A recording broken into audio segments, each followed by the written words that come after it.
Afternoon Theatre. The First Mrs. Fraser by St. John Irving. Adapted for radio by Cynthia Pugh. Mr. Fraser. Father? Would you like some tea, sir? Would you, Father? No, thanks. No tea for me. Thank you, sir. Well, I'm glad to see you, Ninian. Is your mother in? No, Father. She's out somewhere.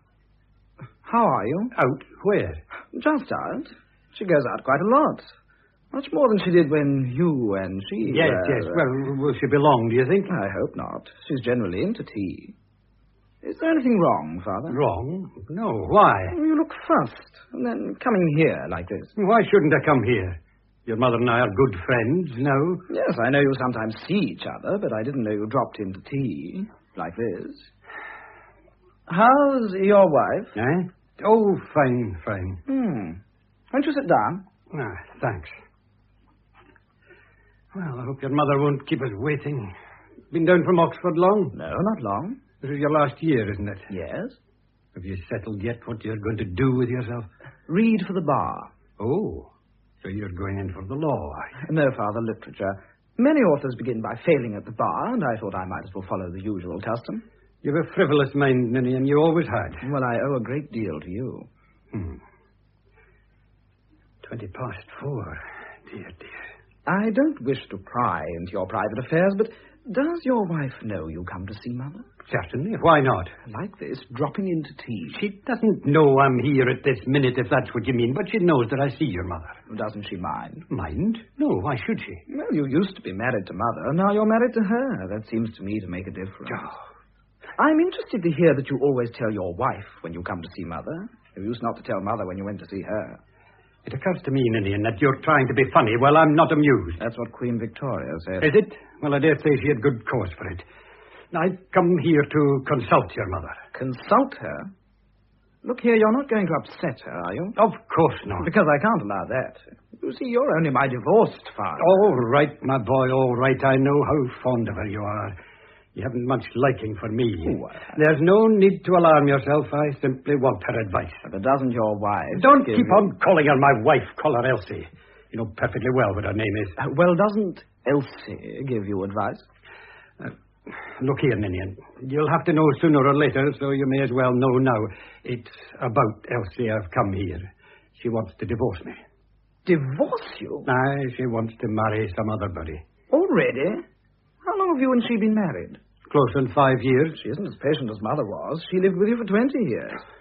Of course, Elsie is a lot younger than you are. 24, isn't she? Thereabouts. I know what you're thinking, Ninian. No fool like an old one, but my mind's young, isn't it? I'm sorry, Father, but I can't work myself up into a state about you. Who's asking you to? All I want you to do is clear out when your mother comes in. Oh, is that her, do you think? Yes, someone's with her. Oh, blast. Sounds like Philip Logan. Mother? Father's here. Oh, Mabel told me. How are you, James? I'm fine, thanks, Janet. Hello, Uncle Philip. Hello, Ninian. How's Oxford? Same as it was when you were there. Oh, that's what my father said to his grandfather. James, how are you? Fine, thanks. I'll tell Mabel to bring in the tea. Philip's going into the country to catch fish. Yes, I shall just have time to swallow a mouthful of tea, and then I really must be off. Oh, well, then, as you're in a hurry, we won't try to detain you. Let's have tea at once, Janet. Why, James, you talk as if you were at home. Oh, I beg your pardon. Father wants to consult you, Mother. Oh? Well, I hope there's nothing wrong. I want to talk to you, Janet, to ask your advice. What James really wants is for me to clear out. Oh, nonsense, Philip. Don't you, James? Well, I won't pretend that you're the one person in the world, Philip, that I want to see at this moment. I'd be glad if you went. Don't be so uncouth, James. No, Janet, he wants to talk to you privately. And naturally, he doesn't want to have me listening. Well, he was glad enough to have you listening when he wanted the divorce. I sometimes think that if it hadn't been for you, he would never have got it. Well, I'm not so very grateful for his assistance. Oh, James, how nice of you to say that. It makes you sound like the prodigal son. About the time when he had eaten of the husks that the swine do eat. There's no need to be offensive, Ninian. In any case, I ought to be running along, Janet. I've just got time to catch my train in comfort. Well, remember to send me some of the fish you catch. Of course. Goodbye, Ninian, my boy. Goodbye, Uncle, and good fishing. Thanks. Goodbye, James. Oh, goodbye. I'll come and see you out, Philip. Oh, splendid. I'll ring as soon as I get. Oh, thank you. I can't stand that fellow. Why the devil do you call him uncle? He's no relation. Because I like him. Well, you have peculiar taste, then. And I prefer him as an uncle rather than a parent. What do you mean, parent? I have a feeling that if I call him uncle loudly and often, I shall be spared the disagreeableness of calling him father. Good heavens. You don't mean to say your mother thinks of marrying him? He thinks of marrying her. I doubt if he thinks of anything else, except fishing. But she can't marry him. Why not? Well, I mean, she's... Oh, of course, I know she has a perfect right to marry anybody she likes. But you can't understand her wanting to. Not Philip, anyway. Do you know why I don't want her to marry him? No. Because I find a fatherless home very pleasant to live in. I've had one father, and I don't want another, thank you. You pup, you. Well, James, what can I do for you? Father's in another mess, Mother. Mess? Now, James, what have you been doing? It's not me this time, it's Elsie. Oh, she's in a mess, is she? How very sad. She wants a divorce. Already? That's what I said. Look here, Ninian, can't you clear out? Oh, come, Father, this affects me. It doesn't do a chap much good to have a father who's continually hopping in and out of the divorce court. I'm entitled to know what fresh trouble you're bringing upon me. Ninian, dear, please be quiet. All right, Mother, I'll be good. Now, tell me, James, all that's happened. She wants to marry that fellow, Lord Larne. The Marquis of Ballymena's son? Yes. Oh, but he's a half-wit. Huh? You overestimate his intelligence. Elsie fancies herself as a peeress. And do the Ballymenas fancy her as one? I should think they'd fancy anyone who fancied Larne. He's daft about her. He's 28 and he has some money of his own, so they can't stop him from marrying her when she's free. She says if I'll let her divorce me and will pay her adequate alimony, she'll be able to overrule his family. So this is the end of the romance. Now, what are you going to do, James? I want your advice, Janet. That's very flattering of you, but I can't advise you. You must decide this matter for yourself. I don't want a divorce. Oh, I see. You may remember that I didn't want a divorce either, but I had to have one. You must take a broad view of the matter, Father. I think you once told Mother that it was a crime to keep a couple in bondage when one of them wished to be free. If I have any more provocation from you, Ninian, I shall forget that I'm your father. But you did that some time ago. Oh. I really don't see how I can advise you, James. If she set her heart on a divorce, I suppose you'll just have to let her have one. But I tell you, I don't want to be divorced. Well, divorce her, then. She doesn't want to be a respondent. Awkward, isn't it? She says it's my duty to let her divorce me. Duty? Does she talk about her duty now? No, she talks about mine. It's my duty to let her divorce me because she's young and a woman and I'm old and a man. I suppose she appealed to your honor as a gentleman. Aye, she mentioned it. Strange how women, when they want to do something mean to men, begin by appealing to their honor as gentlemen. Does he always talk like this, Janet? Ninian's a very clever little boy from Oxford, but he'll grow out of it, won't you, darling? I'll try, Mother. James, do you still care for Elsie? Yes, I do. Well, all I can advise you to do is to tell her that she can't be a marchioness. I've said all that can be said on the subject, but she's very determined. Well, why doesn't she elope with Larne? That seems the only solution of her problem. Well, the Ballymenas are very pious people. They could make a lot of difficulty for her if she was not perfectly respectable. I see. That's what she says, and she hopes that I'll behave like a perfect little gentleman. What cad some women are. They want to lead a rackety life and remain perfectly respectable, and some poor noodle has to provide them with respectability by making himself look like a blackguard. Meaning me, I suppose, when you say noodle. Meaning you, Father. You haven't much respect for me, Ninian. No, I'm afraid I haven't. As a successful businessman, you're no doubt it. But as a parent, you're a washout. Can't think why Mother married you. I can. I won't be talked to like that by my own son. Now, look here, Father. It's not a bit of good trying to come the outraged parent over me. The only way in which you can get my respect is by earning it. Please, Ninian, please. I'm only trying to make my feelings plain, Mother. Oh, I haven't any doubt about your feelings for me, Ninian. In a way, I can understand them and I respect you for them, but I think I'm entitled to some thanks from you. I worked for you. And Mother helped you when you needed help, didn't she? Yes, she did. I admit that. Nobly and loyally she helped me. Thank you, James. But when you had made your position with her help and you were a very rich and important man, you chucked her for a wretched little flapper that hadn't the brains to do anything but spend the money Mother had helped you to make. Pretty, isn't it? Janet, speak to him. Well, it's true, isn't it, James? Anyway, I was generous to you and Murdo. I sent you both to expensive schools and gave you a college education. Yes, you robbed me of my good Scots accent and gave me a common English public school one in its place. Oh. When I go back to Scotland, people think I'm English. I suppose it has never occurred to you, Father, that Murdo and I suffered a good deal at school while you were prancing through the divorce court. Suffered? Yes, suffered. Boys used to come and read spicy bits out of the Sunday papers to us, out loud, so that all the other boys could hear. Murdo had to fight a fellow who made a dirty joke about you. Do you think that was fun for us, Father? Ninny, dear, this really is a matter for your father and myself to discuss, so please go away and amuse yourself for a bit. All right, Mother. So long as Father doesn't leave the house thinking I admire him. Children do complicate things, don't they, James? No, I'm not blaming him. Well, you better say whatever you've got to say now. Tea'll be in presently, and then he'll come back, though I can't imagine what you expect me to say. Well, I really came for comfort, Janet. You're a very comfortable woman. I felt I had to tell you about it. Is Elsie in town? Yes, she's going down to the Falders' place in Hertfordshire tomorrow. There's to be a big charity ball at St. Albans. The Falders are taking their party. And aren't you going? Oh, I wasn't asked. What? The Falders are the sort of people who invite husbands without wives and wives without husbands. Oh. Terribly smart, damn them. Anybody would think they got a commission on divorce cases. Philip's going to Hertfordshire, somewhere near St. Albans. Janet, I don't think I like you being seen about with him so much. Oh, nonsense, James. Philip is my oldest friend. Well, I don't like him. He's too fond of you. Somebody must be fond of me. But tell me, why are you so anxious not to be divorced? I mean, do you want to keep Elsie, or are you objecting to being a respondent again?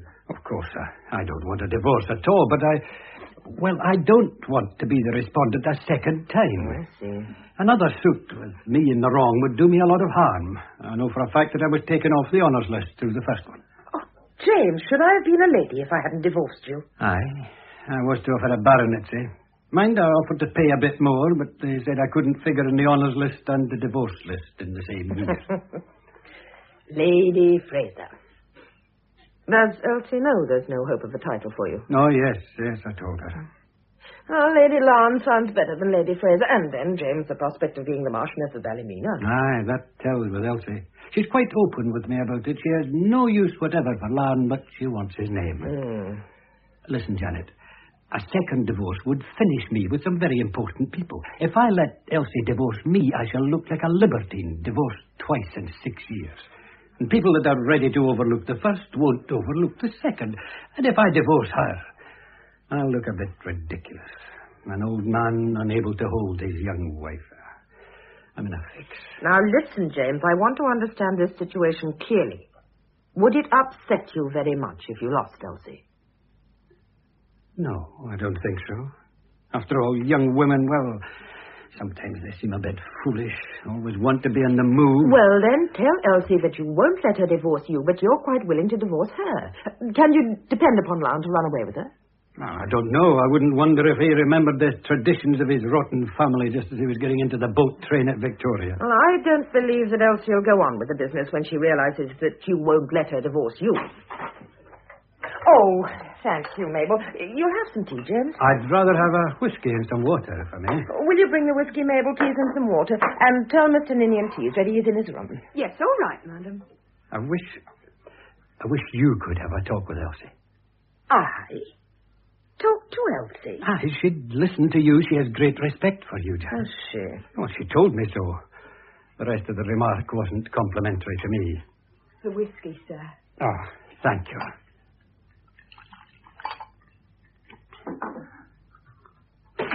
Has your talk? Ninian, your father thinks that if I were to talk to Elsie... You've got a nerve, Father. You won't, Mother. Oh, my dear, I think it's comic. Well, I see nothing funny about it. Why on earth should Mother receive I suppose she's my stepmother. It's rather smart to have a mother and a stepmother alive at the same time. Here's your tea, dear. Thanks. My advice to you, Mother, is not to interfere between husband and wife. Oh, I know. The peacemaker always gets the black eye. Father has made his bed, and he must lie on it. I think that proverb is such a silly one. If my bed weren't comfortable, I should get up and remake it. Elsie is evidently a very astute young woman. She knows you can't feather your nest with mud. Ah, that's very true, Janet. I'll repeat that remark to her. Well, if you'll excuse me now, I'll just run along. I'm very grateful to you, Janet. Won't you have another whiskey? No, thanks. No, I must be off. Well, it's been very nice to see you, James. You haven't been here for a long time. You must come again soon. I will when Ninian isn't here. Goodbye, Ninian. Goodbye, Father.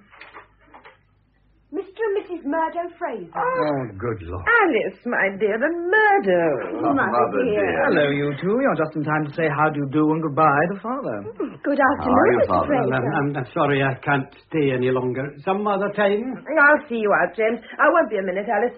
Ninian, you tell them. Yes, Mother.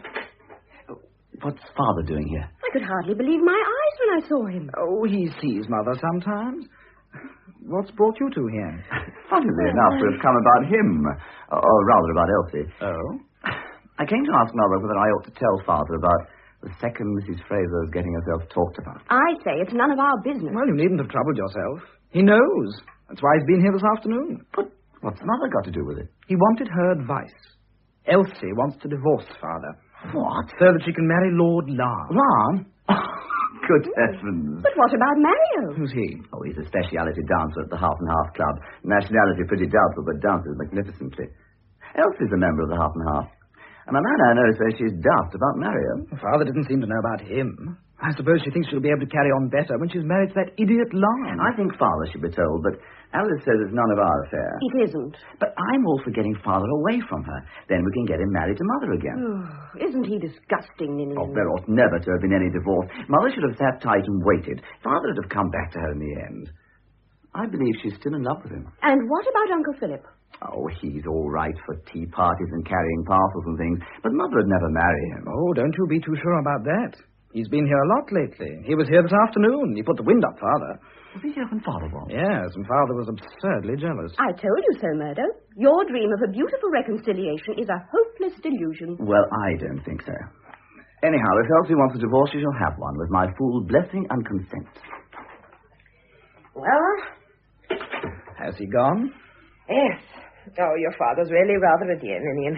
You're still fond of him, Mother? Of course I am. I've never been fond of anyone else. Have you told them, Ninian? Yes, Mother. And I'm not at all surprised. I hope everything will now come right. Now, what have you two come for? Oh, aren't you glad to see us? Of course I am, darling, but I could see you had some purpose or other in calling today. There's a look of missionary zeal in Murdo's eye, which means trouble for somebody. They've also come about Elsie. About Elsie? Oh, my dears, what have you got to do with her? By the way, will you have some tea? No, Thank you. She's getting herself talked about, Mother, with a dancing fellow called Mario. Oh, no, Murdo, you've got it all wrong. The man is Lord Larn. No, Mother. Larn isn't the man. He's her ambition. Do you mind if I tell the story, Alice? Well, not if I'm allowed to make an interjection now and again. You see, Mother, it's like this. Alice and I were dining with some friends at the Half and Half Club. Oh, the names they think of. And while we were there, Elsie came in with a man. Our hostess whispered, "That's Mario," in a very awestruck voice. When I asked who he was, she told me he was one of the finest dancers in the world and that women wrecked their homes for him. Then she said, "That's his latest lady." Meaning Elsie, of course. Oh, that may not mean anything. But Murdo hopes it means the worst. I don't deny that. Well, she certainly wants to get rid of your father. Well, I don't mind which gets rid of which so long as it's done. But I'd rather that she should be divorced from Father. Oh, I'd like to see some mud splashed on her. It hasn't been very pleasant for Ninian and me to see you and Father separated. Oh, and I'm perfectly certain he's still fond of you. Are you, dear? That shows his good sense. Oh, thank you, Alice. I'd be terribly glad if you and Father were to make it up again. I believe in the old-fashioned family, cleaving together until death do you part. I don't approve of divorce. It's a very disagreeable business for everybody, except the guilty parties. Yes, that's quite true. If I'd known the misery I'd have to endure before the decree was made absolute, I'd have let him divorce me. Was it very awful? Awful, my dear, it was horrible. I was watched and followed by an evil-minded person called the King's Proctor, who treated me as if I'd committed adultery. Really? Whenever I went out, a man who looked like something out of a sewer followed me. James and Elsie suffered nothing. She wasn't even mentioned in the proceedings. I don't think it's right that the innocent person should be treated like a criminal. Well, it'll be a change for darling Elsie to have to live like an enclosed nun for 6 months. You don't appear to like Elsie. Like her, I'd like to wring her neck. What we want is for Father to be freed of Elsie and married to Mother again. No, Mother, no. My dears, I think you must allow me to settle my own affairs. It is not customary for children to settle their parents' weddings. Oh, but Mother, really. Yes, Mabel? Oh, shall I clear the tea things, Mum? Oh, yes, please. Oh, tell me what you've been doing lately, Alice. I took her to the theatre last night. Did you enjoy it? Yes, can't remember the name of the piece, but it was all right. We got there so late that if we'd been any later, we'd have been in good time for the matinee this afternoon. Oh, I hate going to the theatre after the play's begun, but Murdo will linger over his meals. Well, my dinner's a lot more important than most of the plays I ever see. And the people who are in time look so sourly at you when you kick them. Oh, was that the front door, Ma'am? Yes, Mum. I'll answer it. And who can this be, I wonder? Have someone else come to give us information about Elsie? Oh, now, don't be silly, Lillian. Alice, can you and I lunch together on Monday? I'd love to. Here? No, in time. Call for me at 1:45. Mrs. James Fraser. Elsie? Good Lord, what a nerve. Oh, I hoped I should find you alone. I was not expecting a visit from you, Elsie. No, I don't suppose you were. How do you do? How do you do? You see, I wanted to have a private conversation with you, Mrs. Fraser. About your divorce from father? How did you know that? Oh, your husband was here about half an hour ago. Oh, that makes it easier for me to come straight to the point. If I could see you alone. Of course, I can't very well discuss the matter in front of... The children? Yes. Alice, do you mind taking Murdo and Ninian into the park for half an hour? Will half an hour be long enough? Oh, you'd better come and dine with us, Ninian, then we'll all come back after dinner. Oh, no. Yes, Ninian, I want you to. Very well, Mother. Goodbye, Elsie. Oh, goodbye. I shan't say goodbye to you, Mother, darling. We'll come straight back after dinner. Bless you. Come along, Murdo. Bye, Mother. Good afternoon. Good afternoon, Murdo.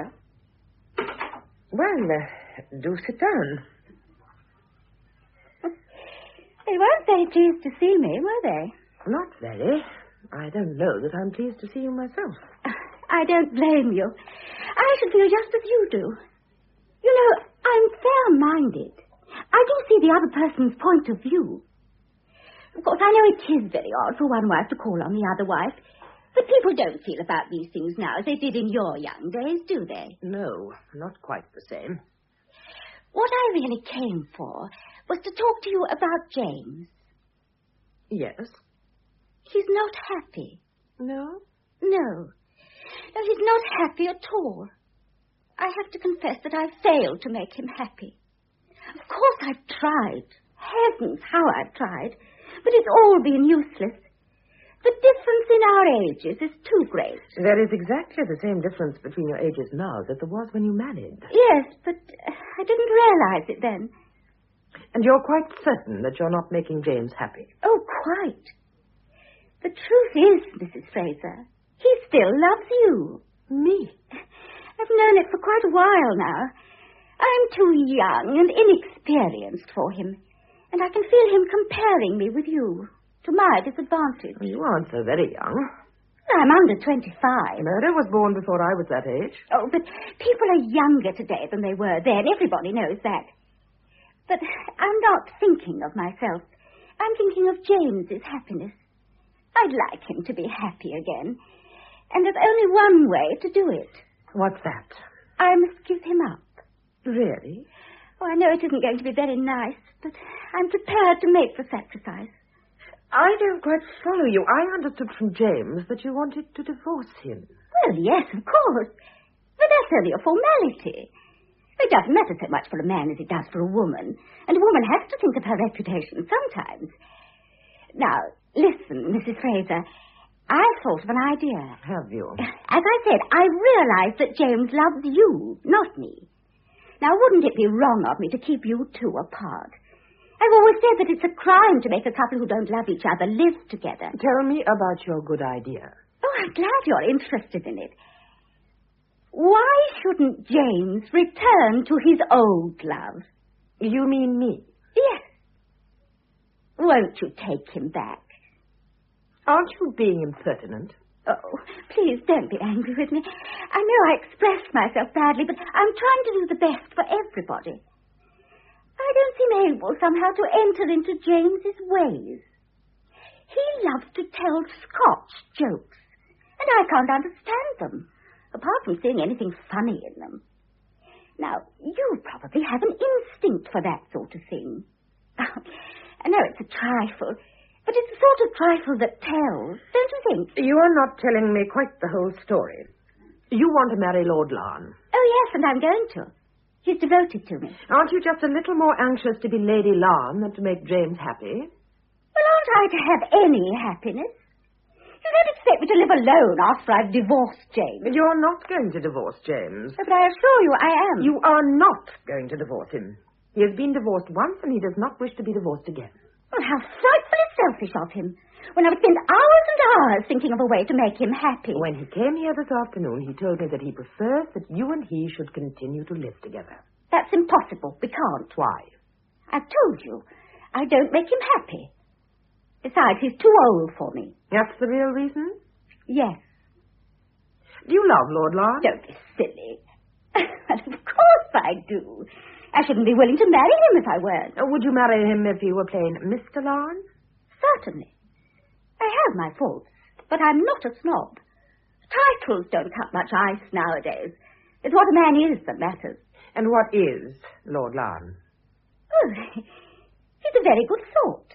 He dances divinely and never fusses when he sees me dancing with other people. Or does James fuss when you dance with other people? I should think he does. He can't dance, but he will. I dance very well, so naturally I want to dance with people who can dance beautifully. Dancing with James is like going round with an elephant. I needn't tell you that I dislike you. I can't see why. I've always liked you. Ask James. He'll tell you how much I admire you. I've often told him you were far too good for him. Are you too good for him, or is he too good for you? I don't like you when you talk like that. That's being smart, and you're not smart. No, honestly, I like you. Oh, that's very nice of you, considering that I can't bear you. All that talk about James's happiness, I don't believe a word of it. You want to marry Lord Larne, and you only want to marry him because someday he'll be the Marquis of Ballymena. Why should James put himself into an ignominious position just to enable you to marry a lord? Well, I like that. After all, he owes me something. Owes you what? I was 19 when I married him, and he was 50. I've given him 5 years of my youth. Isn't that something to give an old man? He isn't an old man. Oh, not compared with you, but he is compared with me. He can't do the things I do. You should have thought of that when you married him. Oh, how could I? I was 19 and very poor, and he was rich. I couldn't think of anything else. No. I consider I've given him all that he's entitled to. 5 years of any girl's life are enough for a man of his age. I can't tell you how much I despise you. You think I'm cheap? Yes, I do. Well, it's frank anyhow. But I can't see it. I want to get all I can out of life. That isn't wrong, is it? I'm young, aren't I? Stop talking about your youth. Everybody's mad about the young as if there'd never been any young before. Well, there haven't been any like us before. We're a new sort of young. The best thing you can do is to elope with Lord Larne, then James will divorce you and Larne will have to marry you. No, I won't do that. I've a right to ask James to let me divorce him. He won't do it. Won't he? He'll be glad to do it before I've finished with him. I've a nasty little nature when I'm roused. I don't doubt that. Oh, look here. He'll do it if you ask him to. Do you expect me to? Yes. Why not? There is only one thing that would make me willing to help you to a divorce. The thought that James would be rid of you. Well, why don't you do it for that reason, then? Oh, no, my girl. If you want a divorce, you must get it the way he got his. Go to some hotel with your fancy man. How dare you suggest such a thing? You and all your generation, you're greedy and mean and horribly cruel. You don't care whose feelings are hurt so long as you get your fun. You know nothing, you are nothing, and presently there'll be nothing left of you but a bitter memory. You come here and lie to me about your wish for James's happiness. Lie? Yes, lie. You think of nothing and no one but yourself and your own happiness. You've taken all you can get out of him, and now you want to take all you can get out of someone who has a little more to offer. But you aren't going to give anything. Oh, no. You'll go on taking and taking until there's nothing left to take. Of course. If you're going to insult me... Insult you? Is that possible? Have you anything else to say? Yes. If I can separate James from you, I will. But don't imagine that I shall try to make life easier for you. I won't. I hope it will be hard. I hope it will be damned hard. Good afternoon, Mrs. Fraser. Good afternoon. I hope it'll be damned hard.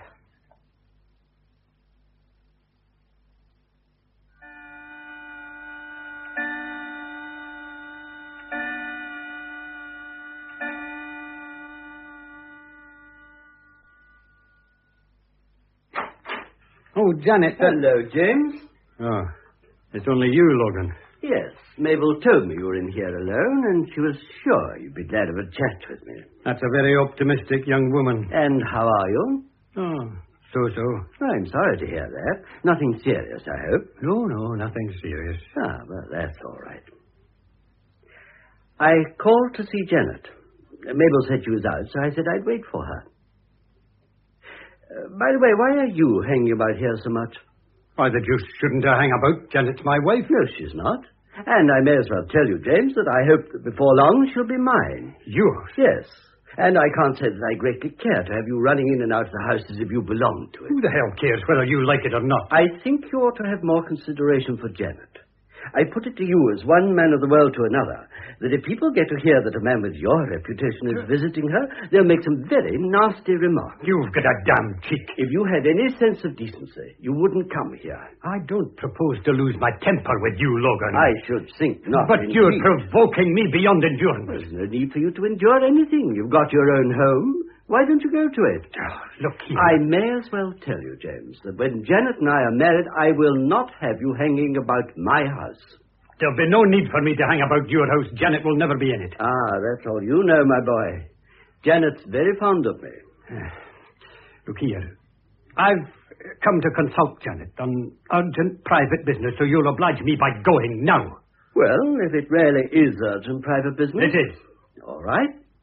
I'll leave a message for Janet with Mabel. But mind this, James. You are not to regard it as a precedent. Oh. Or to presume on it. You will not be welcome at our house. Your house. You rang, sir? No, Mabel, I did. Would you please tell Mrs. Fraser when she returns that I have 2 tickets for the theatre tonight and that I'd like her to dine with me. I'll call for her at 7:15. Oh, very good, sir. Remember what I said, James? Yeah. Well, I'll run along and get dressed. Ta-da. Ta-da. Blather skate. Taking Janet to the theatre, indeed, I'll not have it out. I know. Mabel, here a minute. Yes, sir? Has Mr. Logan gone? Oh, yes, sir. He seemed in a great hurry. Well, you needn't bother about his message to Mrs. Fraser. I'll give it to her. Oh, very good, sir. Thank you, sir. And that's cooked his goose all right. Yes? No, this isn't the Albert Hall. I said this isn't the Albert Hall. No. I'm sorry, but it's not my fault, is it? Oh, go to blazes. Anybody'd think I'd given them the wrong number. Silly fool. Oh, Janet, here you are at last. Why, James. What brings you here? Oh, just happened to be passing, and I thought I'd drop in. As a matter of fact, Janet, I've got a couple of tickets for a theatre tonight, and I wondered if you'd care to have dinner with me and go on to the play afterwards. Well, I'd love it, James. But what about Elsie? Won't she want to go with you? She has something else on tonight. Well, if you're quite sure you'd like me to and that Elsie won't mind, I I'm will. perfectly sure. Thank you, Janet. What's the name of the play? Oh, don't rightly remember its name. You see, the tickets were given to me, and I didn't like to ask for the name of the piece. I thought it would be like looking a gift horse in the mouth, you know. Well, we'll look it up in the paper. What's the name of the theatre? Oh, I've forgotten that, too. Now, the tickets are at home, but I'll come for you at 6:30, Janet, and take you out to dinner somewhere. You'll be sure to be ready then, won't you? You'll not keep me waiting. Oh, I'll be quite ready. Good. I suppose you've seen a lot of these plays? No, not many. Philip takes me to some now and again. Aye, well, I don't suppose his taste amounts to much. Oh, I hope the tickets of that new piece at the Duke's. I hear it's very good. That's the theatre, I remember now. Oh, good. Oh, do you know what Philip wanted? Philip? No. Mabel told me he left a few minutes before I got in. Aye, he did. I think he got tired waiting for you. He's an impatient man. There's no stability in him. Did he say he'd come back? No, he just passed the time of day and went. Mm-hmm. Oh, well, perhaps he'll come in late. He lives quite close. Aye, perhaps. Mind you, Janet, if he should happen to come in and suggest going to the theatre, you recollect you're going with me. Well, of course, James. What makes you think you'll want to take me tonight? Well, he's the sort of man that if he knew you were going to the theatre with somebody else, he'd maneuver to get you to go with him. I don't like that sort of spirit. Has Elsie been back long from the country? About 4 days. Did she enjoy herself? I think so. She's being very difficult, Janet. Is she, James? It's terribly worrying and upsetting when a woman's difficult. I'm sure it is. About as worrying and upsetting as when a man's difficult. Aye, maybe you're right. I'm sorry, Janet, if I caused you... It doesn't matter now, James. I've done a great deal for that girl.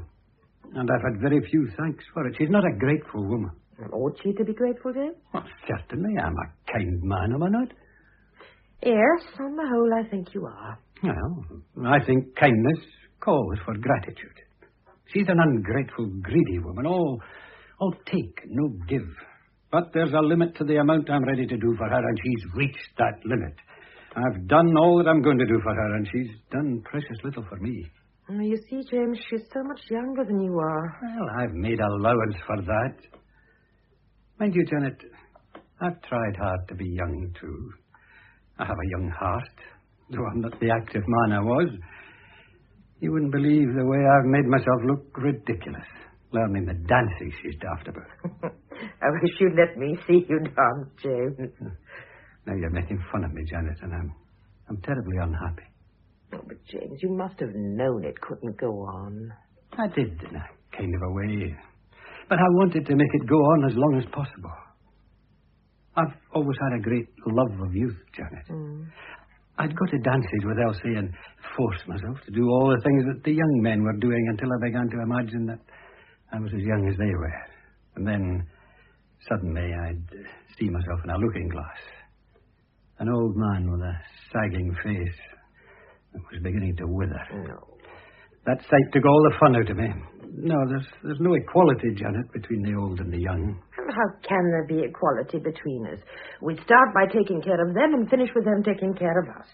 They're down when we're up, and they're up when we're down. There can't be any equality there. Oh, I should have thought there could be kindness. You didn't ask Elsie for kindness. You asked her for love. Do you feel any ill will against me, Janet? Sometimes. I don't wonder at that. But I have a good deal of affection for you, James. Oh, I'm glad of that. I often think how queer it is that people dislike growing old when they love old things everywhere else. Oh, I suppose a young face is very attractive and pretty, but I think that an old face with all the marks of life on it is more beautiful still.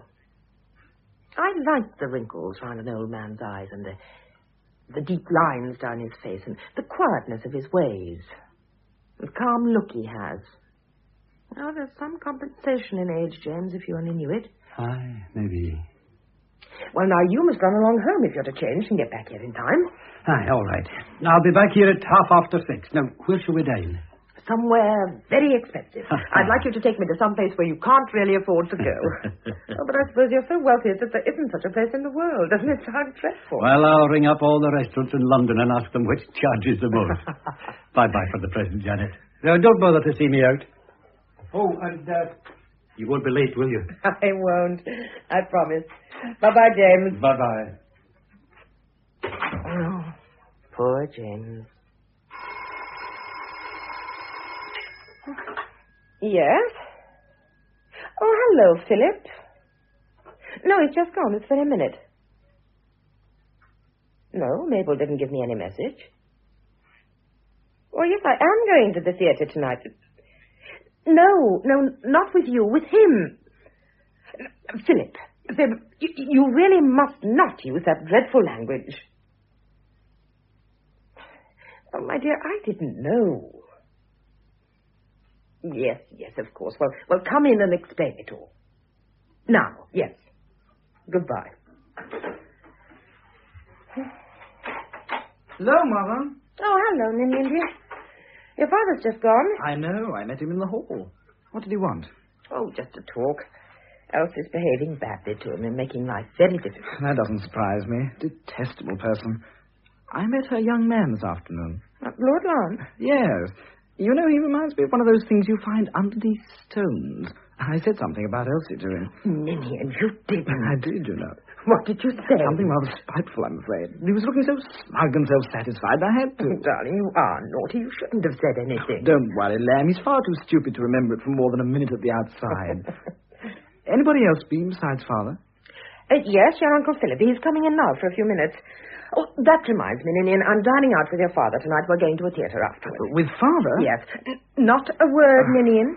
I know all that you're going to say, and I agree with the whole of it, but I'm going to dine with your father, so there. But why, Mother? Well, it's a long time since I had a night out with him, and I'd just like to refresh my memory. But haven't you any pride? No, dear, none. I'm a poor, spiritless female waiting for a man to take notice of me. Aren't I a contemptible creature? Darling.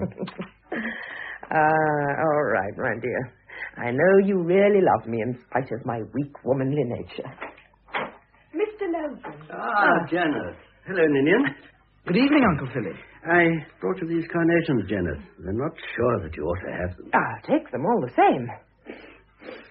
Oh, how lovely.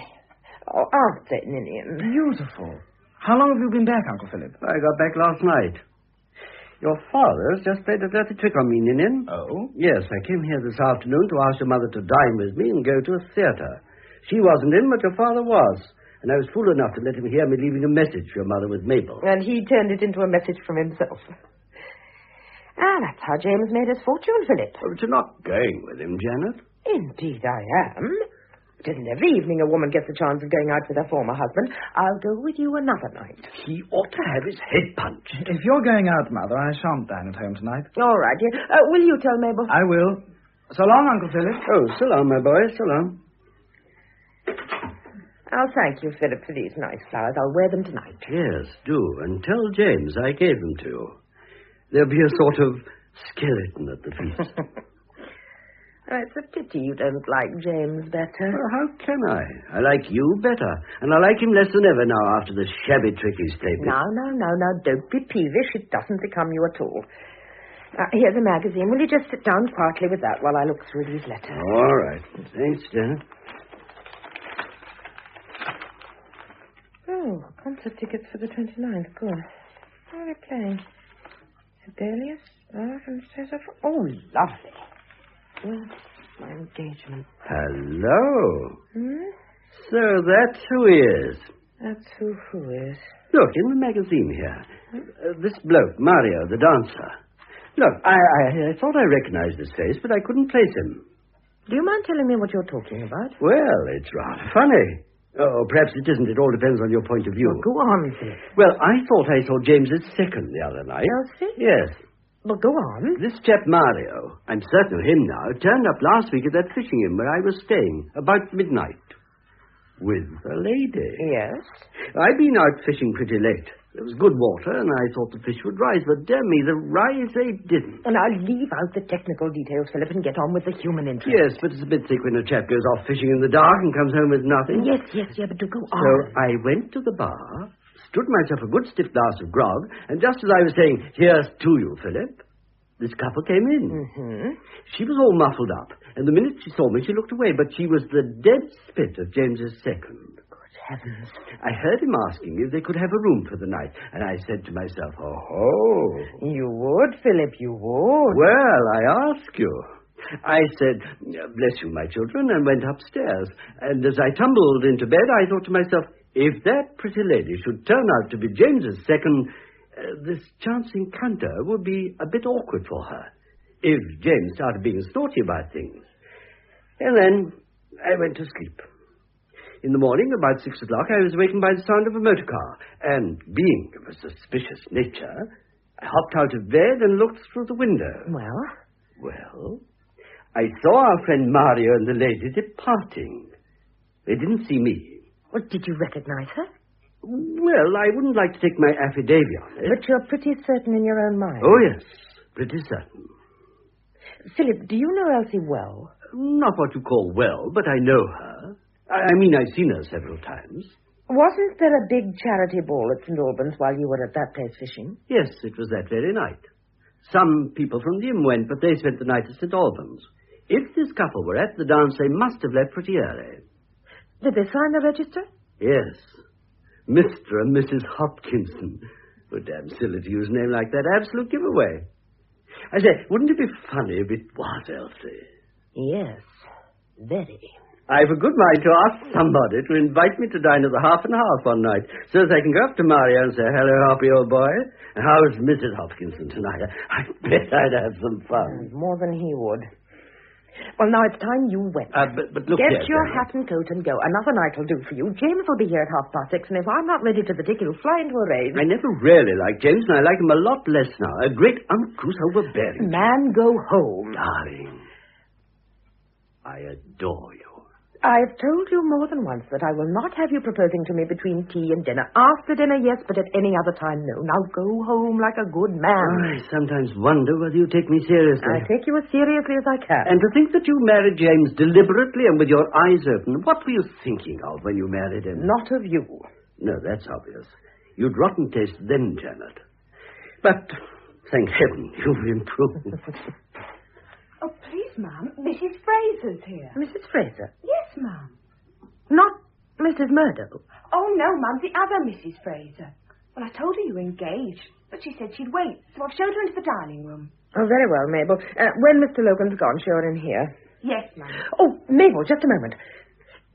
Take a look at her, Philip, as she comes in. Don't let her see you, and if she's the one you think she is, write a message on a piece of paper and send it in by Mabel. Then you can go home. Right you are, Janet. Mabel, Mr. Logan will give you a note for me after Mrs. Fraser has come in. Would you bring it to me at once? Oh, yes, ma'am. You can see her from the hall, Philip, without being seen yourself. That dark little recess, you know, just outside this door. Good. I say, won't it be a laugh if it is the same one? I doubt if she will think so. Oh, I do hope he's right. Mrs. James Fraser. How do you do? I've come to see you. Sit down, won't you? What can I do for you? You must please prevent your son from insulting me in public. Do sit down. I shan't stay long. Nevertheless, you'll feel more comfortable sitting than standing. Oh, all right. This is for you, ma'am. Thank you, Mabel. There's no answer. Very good, ma'am. Sorry, Elsie. You were saying? You must forbid Ninian to insult me to my friends. Has he insulted you? Grossly. Unforgivably. He said things about me that no gentleman would say about any woman. Oh, that doesn't sound like Ninian. What did he say? Cruel, wounding things. I'm not sure that I couldn't have him prosecuted for libel. As bad as that, well, why don't you prosecute him? Because I don't want to make a fuss. No one can say that I ever made a fuss. To begin with, he isn't worth it. And in the second place, I don't believe in washing dirty linen in public. Oh, then the linen is dirty. I'm not trying to be clever, Mrs. Fraser. Don't you think that instead of flouncing in here and giving yourself airs of indignation, you'd much better tell me quietly what it was that Ninian did say? Well, anybody would feel indignant after the way I've been treated. He met Lord Larne this morning and said, I hear you want to marry my father's wife. Oh, that's true, isn't it? Well, that wasn't all he said. He went on, I heartily congratulate my father. Oh, dear. Right out in front of everyone. Larne was frightfully hurt. He came to see me about it. I sent him to his club to wait for me. He's there now.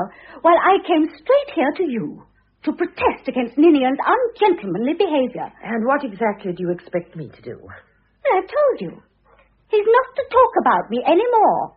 But it's natural that he should talk about you. After all, you're a sort of relation. The boy likes to know how long he may expect his stepmother to continue to be his stepmother. I think that what he said about you was most filial. Well, I don't. It was meant to be nasty, and it was nasty. What makes you think that I want to prevent him from being nasty to you? Was it you, then? Did you incite him to say what he did? Oh, of course I didn't, but why should you expect me to resent it? Well, surely you want people to regard him as a gentleman. Ninian is a gentleman. Get rid of that stupid notion that gentlemen always talk about women in a chivalrous manner. They don't. Well, of course, if you are going to encourage him... I shall neither encourage nor discourage him, and sit down. I don't think there's much point in my staying any longer. Come back here and sit down. Well, just for a minute or two. May I smoke? Certainly. Pretty cigarette case, isn't it? Very pretty. James gave it to me. I expect he gives you many presents. Yes, I will say that for him. It's pretty generous.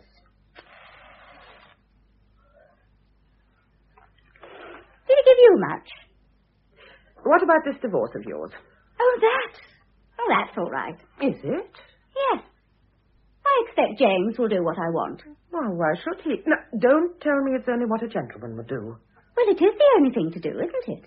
Anyhow, it's always done. I think I can wear James down. I'm a very determined woman, Mrs. Fraser. I always get what I want. Always? Yes. Because if I absolutely can't get what I want, I stop wanting it. You're very interesting, Elsie. I think you're the most detestable woman I know, but you are interesting. Thank you for nothing. Just because I'm able to take care of myself and don't let people play the fool with me. My motto is, get all you can and give as little as possible for it. I think I can say I've lived up to it. Oh, you've been very successful. So far. What do you mean by so far? You may not marry Lord Larne. Oh, don't you fret yourself about that. I'll marry him all right. I've only got to ring him up now and say, Button, let's vote. And he'll meet me at Victoria with the tickets for Paris. You're as sure of him as that? As sure as I'm alive. Button's absolutely mine to do what I like with. So if you're feeling anxious about my future, don't upset yourself any longer. I'm all right. Well, that must be a great comfort to you. I always manage to land on my feet.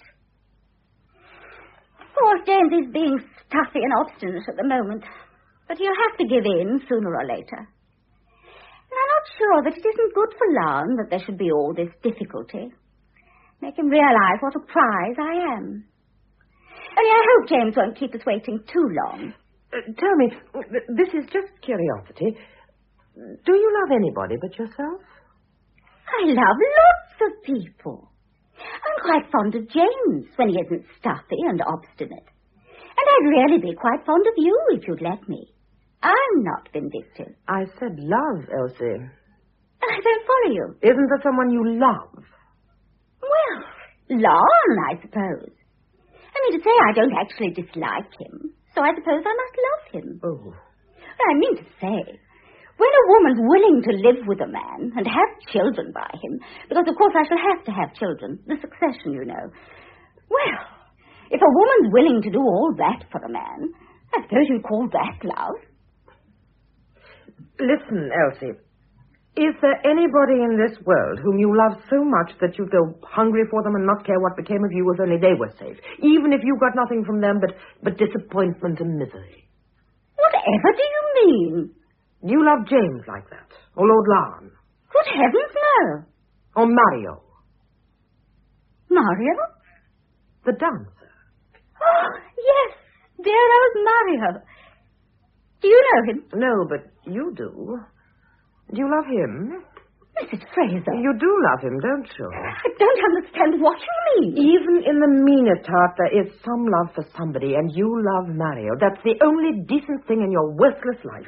I won't stay here and be insulted like this. Oh, would you prefer me to telephone to Lord Larne? He's at his club, I think you said, and ask him to come here and listen while we discuss your deep love for Mario? Don't be silly.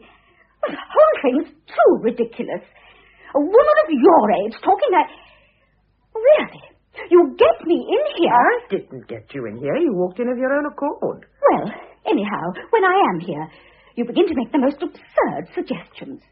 As if I care what you say about me. As if Larne would believe anything that any member of your family would say about me. Oh, then you don't mind his being told of your friendship for Mario? Not in the least. And why tell him what he already knows? Everybody knows how fond of Mario I am. Oh, Lord Larne knows, does he? Of course. Everybody knows. And if you were in society, you'd know, too. And does Lord Larne know that you and Mario spent the night together at a fishing inn after the charity ball at St. Albans? It's a lie. Mario wasn't at St. Albans. How do you know? Well, he was here in London at the Half and Half Club. He dances there every night. Who are you going to telephone? Yes, here it is.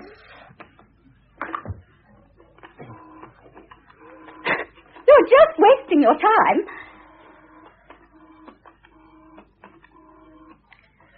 Hello. Is that the Half and Half Club? Can you tell me if Mario was dancing at the club last Tuesday? He was. What did I tell you? Was he dancing there all the evening? Well, a friend and I are having a little argument. He wasn't. Oh, I see. He left the Half and Half early and motored to St. Albans for the charity ball. Thank you so much. Well, Elsie? I didn't know he was at St. Albans. I didn't see him. You're in love with him, aren't you? No. You are in love with him. Now, shall I tell you what happened at the charity ball? You were staying with the Folders. You went to the ball with their party. Mario motored down from London and met you there. You danced with him and one or two other people, I suppose, just so that you should be seen, and then you and Mario disappeared. The Folders never ask questions after dances. You both stopped at the fishing inn. Mario signed the register, Mr. and Mrs. Hopkinson. Oh. The next morning at 6 o'clock, you and Mario left by car, and I presume he drove you to the Folders' house and said he brought you from St. Albans. There isn't a word of truth in it. I shall go straight to my lawyer. Oh, why not go straight to Larne? You want to ruin me because you hate me. It wasn't my fault, was it, that James liked me better than you? What is Lord Larne's club? Find out. Oh, very well. I shall ring up his father, Lord Ballymena, and ask him. No. There's no need to bring other people into it. Very well. If you're prepared to be sensible and discuss the subject intelligently, all right. Of course, I don't admit anything you said. I feel so shocked I hardly know what I'm saying or doing. You must admit that it's a most serious charge. I do. It's a terrible charge. You've not only committed adultery so far as James is concerned, but you've, so to speak, committed it in the eyes of Lord Larne. Oh, you mustn't say that. Now listen, Elsie, you know you love Mario. That's why you want to marry Larne. That poor noodle can be more easily deceived than James can. You'll have Larne for his title and you'll have Mario for your lover. No. No. Yes. Now come, Elsie, you do love Mario, don't you? Yes. I love him. And does he love you? No. I'm only one of a crowd. I can almost pity you now. Well, that's that. What are you going to do? That depends a great deal on you. How? On me? If you're sensible, I shall do nothing. If you're not sensible, I shall tell Lord Ballymena and his son everything. You see, Elsie, there's no doubt about it. You were seen to arrive at the inn and you were seen to leave. Were you spying on me? Oh, no. It was a pure accident. Someone I know happened to be there. Oh, what damnable luck. Anywhere else, any other night. Oh, what do you want me to do? Let James divorce you. But you must. Lord Larne can be the correspondent. You said just now that he'd run off with you if you said the word. Well, now you can say it. He's waiting for you at his club. But I can't. Does he know where you are? No. I just told him to go to his club and wait for me. He never asks any questions. Well, he'll be a very good husband for you. The Folders will get quite fond of him. Oh. Now ring him up and tell him that James has found out about you and that you've had a terrible quarrel and can't stay in James's house any longer. Say he must take you away this very minute or you'll kill yourself. You know what your sort of woman always says on these occasions. I can't. What's the number of his club? Do you know the telephone number? Yes. Grosvenor 2191. Shall I telephone or will you? I don't want to telephone at all. No, but you've got to. I'll get the club, and then you can speak to him. Oh, ring the bell, will you? Thank you.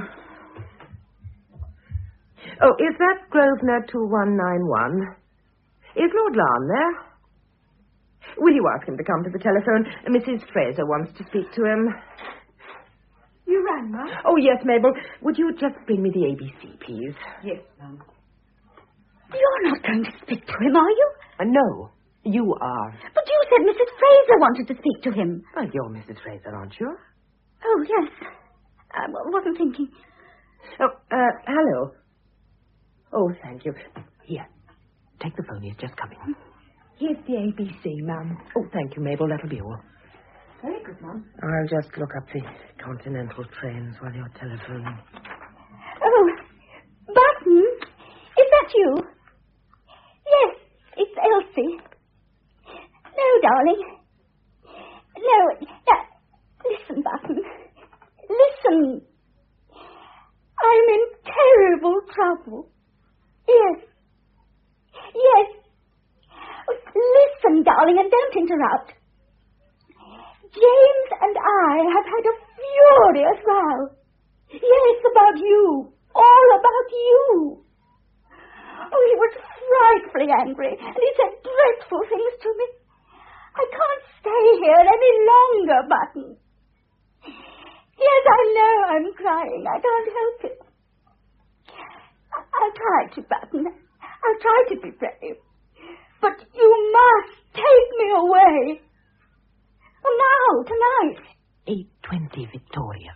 No, nothing, darling. It's just a buzzing noise. There's a train from Victoria at 8:20. 8:20. Via Dieppe.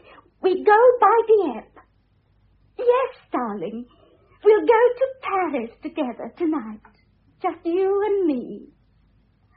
Oh, thank you, Button. Thank you, darling. You're such a comfort. Tell him to go home and pack and meet you at the station. No, darling. No. Now, listen, Button. Go home now. Straight home and pack whatever you need for the present and meet me at Victoria at 7:45. You get the ticket. And tell him not to forget his passport. And don't you forget yours. And don't forget your passport, darling.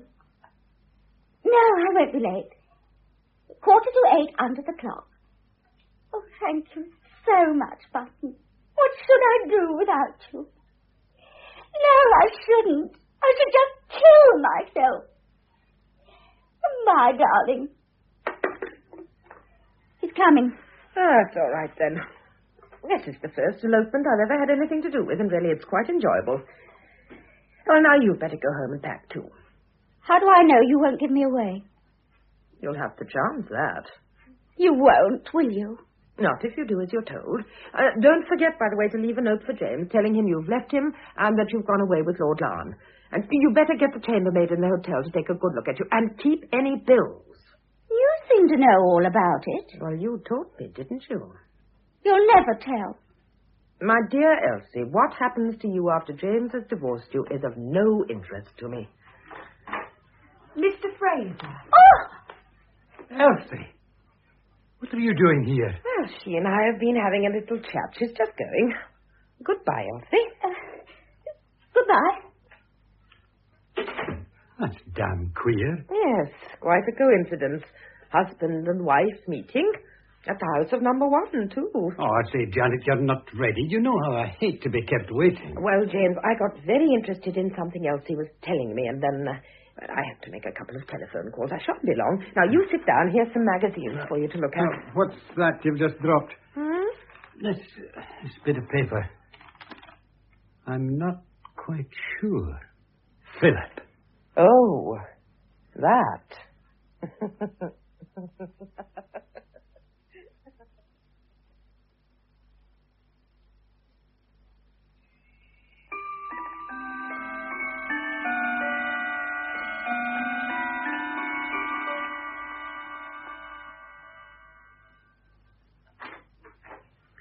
Hello, Janet. Oh, it's you, Philip. Yes? I thought one of the boys, perhaps. Must be over by now. You know that Mabel wasn't going to let me in. Well, I told her I was not at home to anybody today. I forgot about you, Philip. Well, in a sense, that's a compliment. But I don't think Mabel need have been so obstinate. After all, she knows me. I've always been pretty decent to her. Well, I've had her a long time now, Philip, since before the divorce, and she's feeling rather romantic today. Romantic? Yes. Of course, she's very respectful about it, but she keeps remarking that it'll soon be like old times again. Oh, she's a kind creature. It's outrageous, this general assumption that you and James are going to remarry. Listen, Janet, I've come here this afternoon to talk to you very seriously. You are not going to propose to me again. Yes, I am. But I don't think you should talk about it as if it were a weekly affair. I needn't tell you that I love you. No, Philip, you needn't. I've loved you for a very long time. Yes, dear. Before James loved you, I loved you, and I continue to love you after he left you. I shall love you as long as I live. Yes, Philip. So, I ask you again. I don't know how often I've asked you before to marry me. No, my dear, I can't. I'm terribly in earnest, Janet. But I hope you always have been. Yes, but I'm terribly in earnest today. And why especially today? Well, it's just after 3:30. By this time, James will have got his decree, and I don't suppose he'll be fool enough to lose any time in getting here. I thought I'd get here before him. Well, it's the first time in your life you've ever been ahead of him, Philip. I don't like the pride in your voice when you say that. Will you marry me, Janet? No, my dear. No. Are you going to marry him? Nobody's asked me, sir, she said. Oh, be serious. Even if he wants to marry me, he can't until the decree's been made absolute. Well, that won't prevent him having an understanding with you. He's the sort of man who gets you to sign an agreement to marry him and then go out and get it stamped. You still love him after everything? Yes. Then you are going to marry him? I think so. Oh, I hardly know. Don't question me, Philip. You're fond of me, aren't you? That's all I am, Philip. Well, a feeling of affection is a fine foundation for a marriage. Oh, yes, it is, but unreasonable love is better. Nothing would give me greater happiness than to consider your wishes in all things. I'm sure you mean that, Philip, but you'd find it very galling if I asked you to take me to Paris just when you wanted to go fishing. Oh, no, I shouldn't. I like Paris. Oh, yes, you would, Philip. You'd prefer to have me sitting by a river saying nothing while you fished. Yes, well, that would be pleasant. But I wouldn't be obstinate about it. And you'd like me to fish, too, and wear waders and breeches. You'd look magnificent in them. I think it's a good thing for a husband and wife to share each other's tastes. And now, my dear, don't you mean that it's a good thing for a wife to share her husband's tastes? Now, look here, Janet. I'm not asking you to take part in a feminist argument. I'm asking you to marry me. But I hate fish, Philip. They're such wet things. Oh, really? And I'd be bored to death in fishing ends knitting while you and the other fishermen told each other frightful lies. Now, I can only imagine myself marrying a fisherman if I was so desperately in love with him that I'd gladly collect worms for My him. God, Janet, I don't use words. You see, we're quarrelling already, and that's what fishing would do to us. I'm not so keen on fishing as all that. Oh, yes, you are. No, not another word, Philip. You will continue to be my dear friend, and every Tuesday evening you will take me out to dinner and then to a theatre, and we won't discuss the subject again. I wouldn't mind being chucked by you if I thought that you were going to chuck James, too. Oh, Philip, what a nature. Oh, well, I've had a wasted sort of life. No home, no wife, no anything. Oh, you've got fish. Well, there's not much satisfaction in fish. Have you heard anything of Elsie lately? No, I haven't seen her for months. She's living with Lon, of course. I wonder if it was she who was with that dancer fellow. What was his name? Mario, you remember?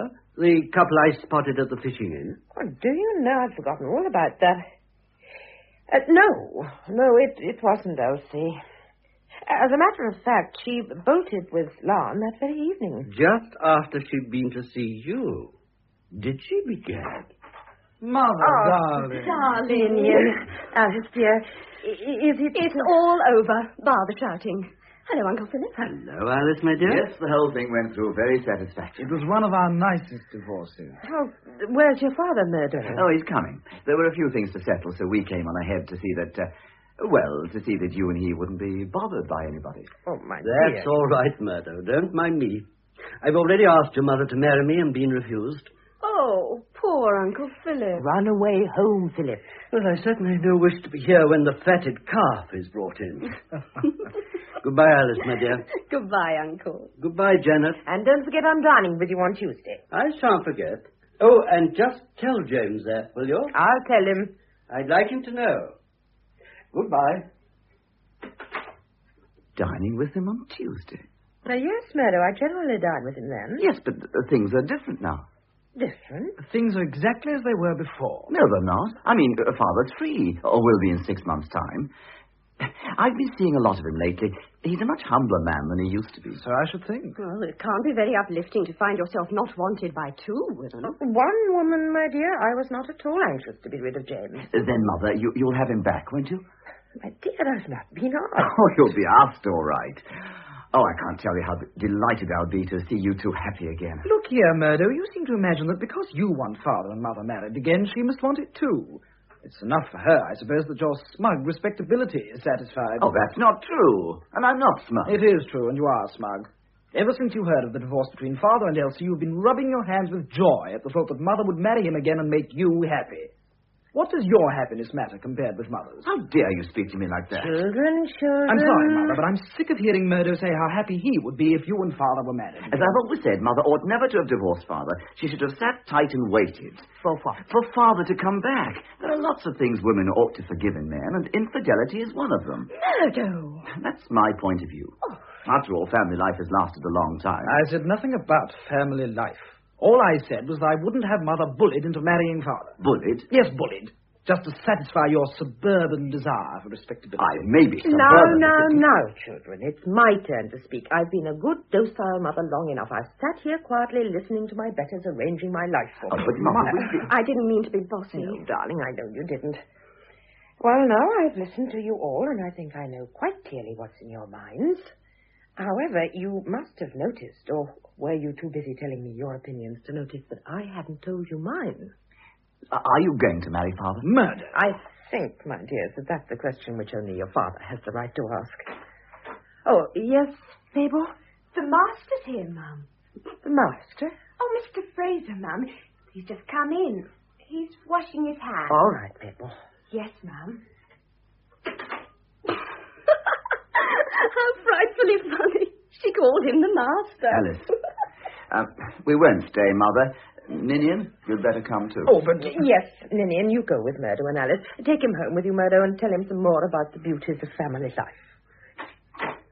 Oh, what do I... We're just going, Father. Come along, Alice. Very well. And you too, Ninian? Oh, very well.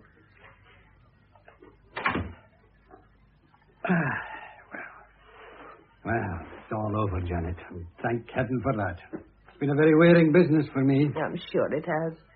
There can't be many men who've had to endure what I've put up with.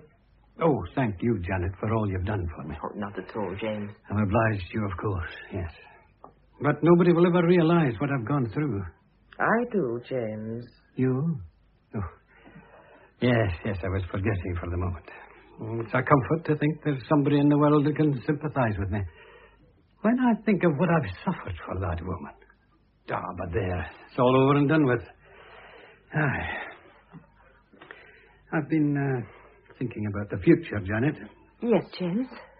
As you perfectly appreciate, this has been a very upsetting and exhausting affair for me. I'm not showing all I've felt, but it isn't the people who show their feelings who suffered the most. Oh, no.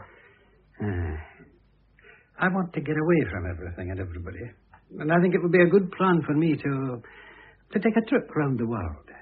That'll do me a bit of good. Take my mind off things. And, of course, it'll give people time to forget about the divorce.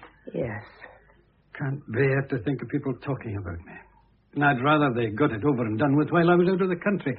Don't you think that's a good plan, Janet? Oh, quite, James, quite. It would be very nice for you. Aye, that's what I thought. You know, Janet, when I was sitting in the court today, listening to the lawyers droning marriage away, I said to myself, I haven't really deserved this. I have not deserved it. You'd really think that the breakup of a man's marriage was nothing but a formality. Yes, wouldn't you? No, but it's done, and what's done can't be undone. I never was one to cry over spilt milk. You haven't very often had to cry over it, James. Oh, I've had my fair share of trouble, Janet. You mustn't think that our divorce, yours and mine, was any pleasure to me. It was not indeed. You've had your trouble, but I've had mine too. Of course, I've faced it. There are plenty of men who'd be knocked out by a blow such as I've had, but it'll take a lot more than this to knock me out. I don't want to blow my own trumpet, but I must say I've taken this stroke with great fortitude. Yes, James. When I come back from this trip, I think I'll live in the country. I've always had a fancy for country life. You know, chickens and bees and homegrown vegetables. And then there's no need for me to work so hard as I have done hitherto. Elsie was a very expensive young woman to maintain. I'll be able to live more economically now. Well, that's my idea, to come back and live in the country. Will that suit you? Me? Yes. Are you making me a delicate offer of marriage, James, or are you just asking for information about country life? Of course I'm asking you to marry me. I thought you understood that. It occurred to me that it would be very nice for us both to grow old together in the country, settle down in peace and quietness. I didn't quite grasp the idea. Do you think you could overlook the past and marry me again? Of course, you understand this must be kept strictly between ourselves. If the King's proctor got to hear about it, my decree would be rescinded, and there'd be no marriage for you or me or Elsie. But in 6 months' time, everything will be all right, and we can get married without any bother or hindrance whatever. Well, this is the second proposal I've had today. The second? Philip proposed to me about an hour ago. And he'd the damn nerve to ask you to marry him. And he had, and why shouldn't he? But he must have known that I meant to ask you myself. Well, he did. That's why he came first.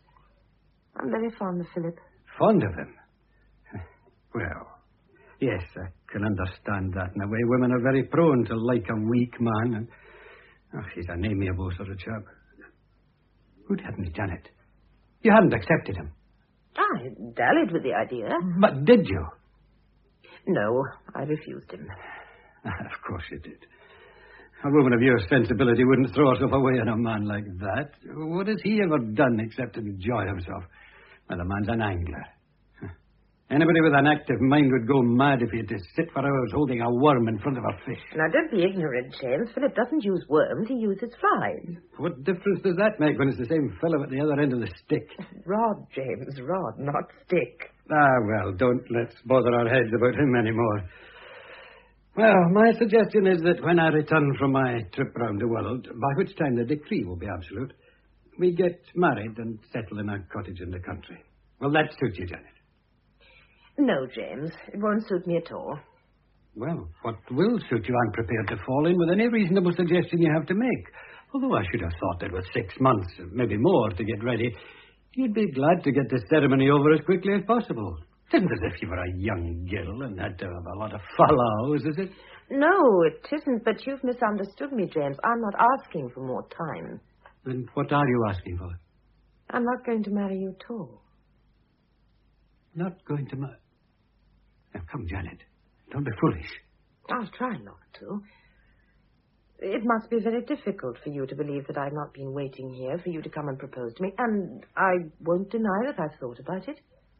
I've lain awake at nights wondering what I should do. What's there to wonder about? Oh, 101 things, James. I mean, I was good enough to be your husband before. And you see no reason why you shouldn't be my husband after.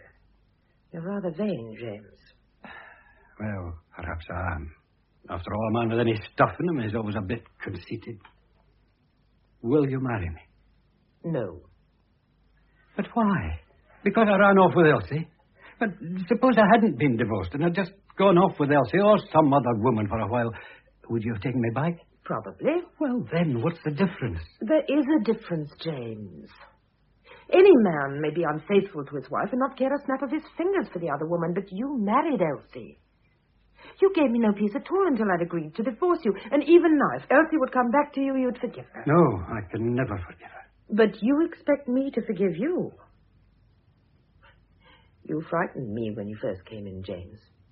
I was afraid you weren't going to ask me. But I did. Yes, you remembered just in time, didn't you? But it was too late then. While you were talking of your plans and your sufferings, I began to change my mind about marrying you. You didn't say a single word, James, that showed any consideration whatever for me. You only asked me to marry you as a sort of afterthought. You'll go for your trip round the world, and then you'll come home and marry poor old Janet, and that'll please the old girl. Now, that's not fair. And you talked of going to live in the country. I prefer London. I suppose you think I shall be cheaper to maintain than Elsie. You said you wouldn't have to work so hard now you've got rid of her. But I'm just as costly as she is. You once gave her a very beautiful pearl necklace. Perhaps I'd like one, too. You can have it. But the point is, why do you want to marry me? I'm fond of you. Besides, everybody expects us to marry. Murder's got his heart set on it. Have you got yours? Of course I have. Now listen, James. I lived with you for 20 years, a devoted and a loyal wife. When you discarded me, I felt that my life was finished. You had the boys. They were at school. You'd never had much time for my friends, and they'd gradually dropped out of my life, and when the divorce came, I had nobody. I was a very lonely woman. But unlike you, it takes more than a blow like that to knock me out. I started to make my life again. I joined societies. I went to concerts. You hate music, don't you? I've been to the opera a few times. You'd never go with me. Well, I did all sorts of things and went to all sorts of places and made a great many friends. I dine with Philip every Tuesday. Well, I wouldn't object to that. Maybe he'd ask me too. No, I don't think Philip would like that. So you see, James, I've succeeded in making a very agreeable life for myself. And if I married you, I should have to give up that life. And all I shall get in exchange is a cottage in the country where I can help you to economize. I'm to feed the chickens and hive the bees and gather me cabbages while I may and be grateful for a quiet home and a repentant husband. Well, everything seems to be thoroughly messed up. I've been cheering myself up with the thought that you and I would settle down again, but of course, if you're determined not to marry me... Well, I can't reasonably complain. You're entitled to a bit of your own back. Well, I'll say goodbye. Goodbye, James. I mean to say this goodbye. For good. Very well, James.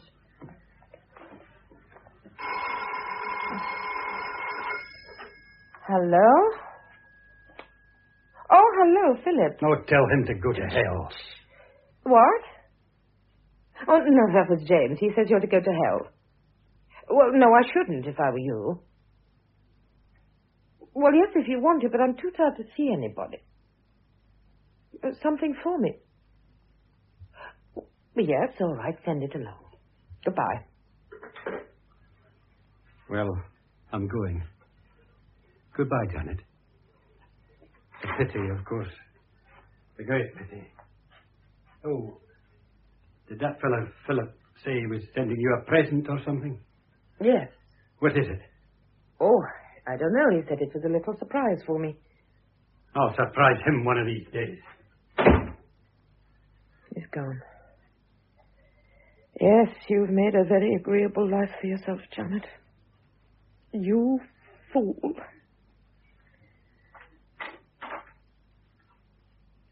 Mr. Fraser's gone, madam? Yes, Mabel. I was just going to bring him the tea.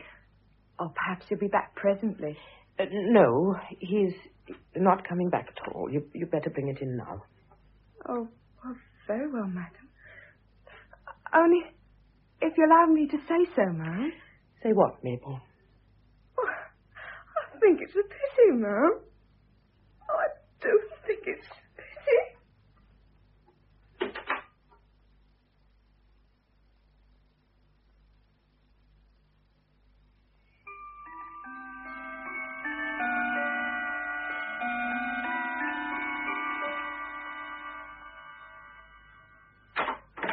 Hello, Mother. Oh, you're back early, Ninian? Yes, Murdo and I had a row, so I left him and Alice and came back. Mother? Yes, my dear? I don't want to pry, but have you? No. You haven't... didn't he ask you? Oh, Ninian, that really is the worst thing that's been said to me today. I'm sorry, Mother. Of course he asked you and you refused him. I am glad. I'm not. But, Mother, you don't mean to say Yes, that... I do mean to say. You know, I'm getting very tired of garrulous children, and one of these days there will be a terrible revolt of the old against the young. I'm very sorry, Mother. Of course, I'm only thinking of your happiness. Yes, too many people are only thinking of my happiness, and they're making me thoroughly miserable. What is it, Mabel? Oh, a special messenger brought this parcel, ma'am. Oh, yes, thank you, Mabel. Put it down there on the table. Yes, ma'am. That's from Philip. He said he was sending me a surprise. I suppose you're not going to marry him. You can suppose anything you like. I wonder what he sent you. Let's look at the label. I say, it's from Jones, the jeweller's round the corner. Round the corner. Here, give it to me. You know you're much too inquisitive, Ninian. You're always prying into other people's business. Oh, how perfectly lovely. A pearl necklace. Great Scott, Uncle Philip's splashing his money about, isn't he? It isn't your Uncle Philip, you fool, it's your father. He's beginning to court me all over again. And I rather like it.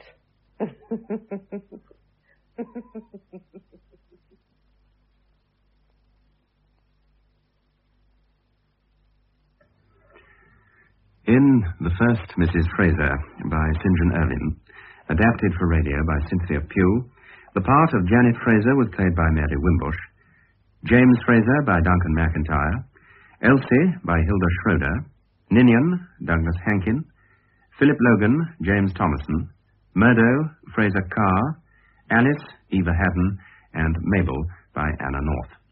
The play was produced by Martin C. Webster.